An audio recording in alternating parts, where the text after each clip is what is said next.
म्हणे निवृत्ती दासो अवगारी जोजे.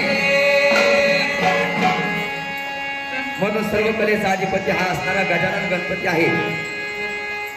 म्हणून ज्या कार्यास्तव जावे आणि तिथे गजानन गणपतीचं नामस्मरण करावं. म्हणून त्या गजानन गणपतीला विनवणी करून म्हणतात काय,